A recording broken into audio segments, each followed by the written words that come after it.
Welcome back, curious minds. Today we'll unpack how you could have dodged the Black Plague. But first, hit that subscribe button, turn on notifications, and drop a memorable comment. Ready? Let's time travel to 14th century Europe. Like COVID-19, bubonic, septicemia, and pneumonic plague variants thrived where large crowds convened. Back then, open-mouth coughers and sneezers were the ideal plague spreaders. But it wasn't just people. Plague-infected fleas biting humans played a massive role. Hence, staying away from the masses in flea-ridden areas could have saved your hide. In Milan, when the Black Death news hit, Lord Bernabo Visconti took an extreme step. He ordered plague-inflicted homes to be sealed, isolating the diseased within. Brutal? Yes. Effective? Surprisingly so, Milan's mortality rate was 15%, the lowest among Italian cities. Meanwhile, the pneumonic plague was enjoying the party in Florence. The plague-ridden bodies piled up in the streets like a gruesome lasagna.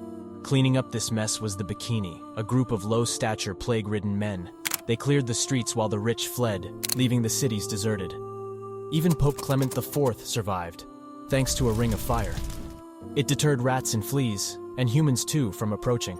As the plague raged on, every city had its strategies, and Milan was no exception.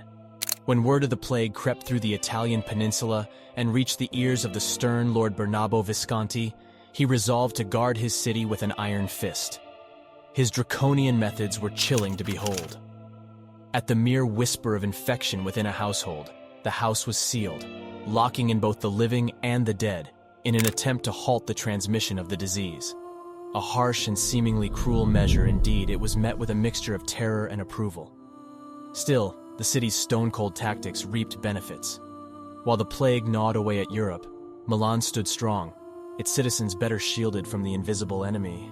The mortality rate was only 15%, making it an oasis of relative safety amidst the Italian pandemic desert. The world watched with a mix of horror and fascination, the methods extreme but effective, leaving a bittersweet taste of survival. Meanwhile, down in the heart of Tuscany, Florence was having a grand old horrifying time. The city, once an emblem of Renaissance art and culture, was now playing host to the pneumonic plague.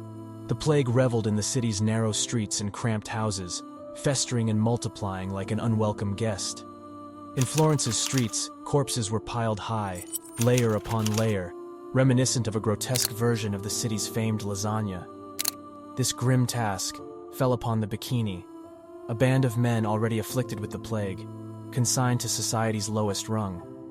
With the grim knowledge that they were living on borrowed time, these men, clad in their ragged garments, had little to lose. They worked diligently, clearing the streets of the dead as the wealthy Florentines fled the city in droves, their silken garments flapping like distressed birds against the apocalyptic backdrop. The city, once filled with the laughter of children, the clamor of merchants, and the rhythm of craftsmen, now echoed with the eerie silence of a ghost town, a haunting remnant of a world paused by the Black Death. These two tales of survival against the plague were two sides of the same coin, reflecting the desperation of humanity in the face of an indiscriminate enemy.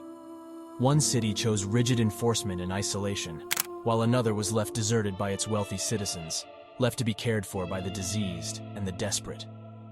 These stories serve as a stark reminder of our fragility and resilience in the face of a rampant, unseen foe.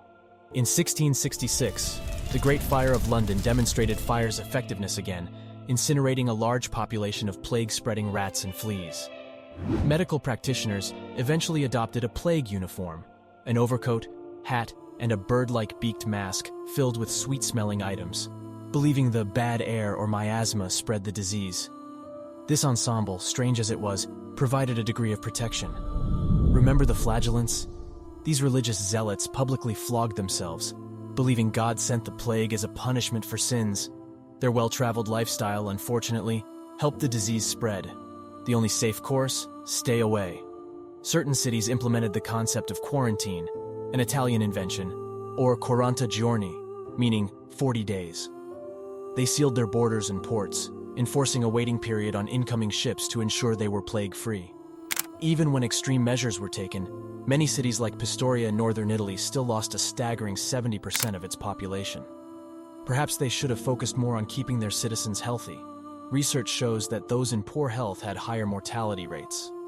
Winters were a safer bet, with the plague being nearly non-existent in colder months. But the plague, in its cunning, later adapted to colder climates like Norway, causing multiple outbreaks. Genetic immunity was a lucky draw. Certain gene clusters found in Roma people triggered an immune response to Yersinia pestis, the plague-causing bacteria. This isn't to say they were completely safe, but their odds of survival were certainly higher. To conclude, amidst the chaos, some Europeans adopted a carefree attitude, indulging in dances, feasts, and merrymaking. After all, they figured, why not live life to the fullest when the threat of death is so near? So, whether you would quarantine, seal your house, or carouse like there's no tomorrow, surviving the Black Plague was a feat in itself.